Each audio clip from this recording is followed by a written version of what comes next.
We are at 7:34. Time to answer some of those legal questions you've been sending in and return to Fox 26 senior legal analyst Chris Tritico for the answers. Good morning, Chris. Hope things are well. Doing well, Jose. How are you? Doing very well myself. We're going to start right now with Shawana, who writes, I completed my apartment lease in November 2020.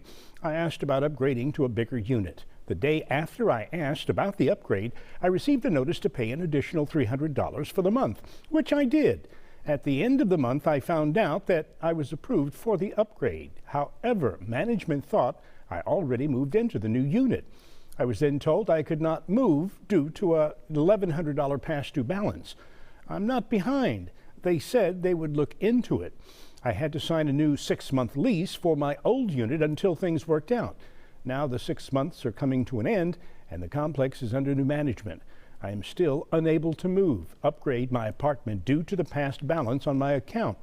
What do I do? My children and I at this point are facing homelessness. Well, first, you need to either move to a new apartment complex or sign a new lease on the one you've got so you don't end up homeless. This is a problem with the right hand not knowing what the left hand is doing. I don't know why they can't find out what the error is, but it started with them thinking you'd already moved and they started charging you a higher rent because they thought you were in a bigger apartment. You're going to have to get to the bottom of this with somebody. Put it in writing.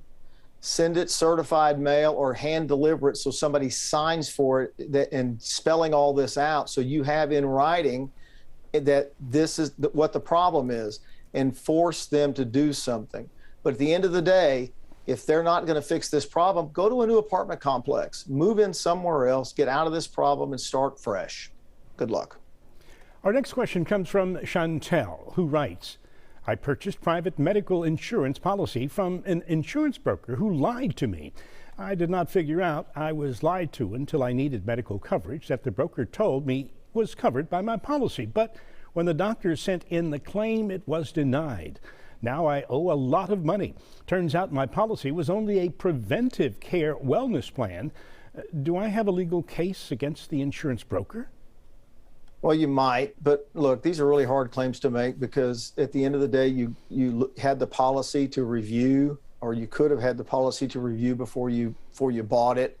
And I get it that he lied to you and you didn't really understand what you were buying, but it's going to be a really hard thing to prove that. So what I want you to do is two things. Contact the Texas Department of Insurance and make a claim against this broker. So hopefully they'll investigate it and sanction him so he doesn't do it to other people. Then contact the lawyer of your choice and talk to them about looking into filing a suit against this broker for fraud. I don't think that you're going to find anybody that'll take this, but if you really want to pursue it, look into that and see if somebody will take it. But please contact the Texas Department of Insurance. Good luck. Our next question comes from Andrew, who writes, I gave a contractor 40% down payment to rebuild my home following the big freeze without a contract. Now the contractor has been fired from the job and will not return my money. What legal action can I take? Okay, you had a contract. The fact that you had an agreement with him and you gave him 40% down and the agreement was to rebuild your house, that's a contract.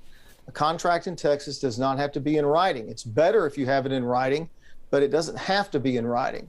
Remember Pennzoil versus Texaco, $10 billion lawsuit over a handshake. That was a contract, and so is this. So you have a contract, and you can sue over that contract if it's necessary. Filing lawsuits against individuals and collecting on those is very, very difficult, but this is a contract, and you can sue over that. Contact the lawyer of your choice and see if they will assist you with this. At the same time, I want you to contact the Harris County District Attorney's Office or the Houston Police Department and make a complaint against him if you think he has stolen from you.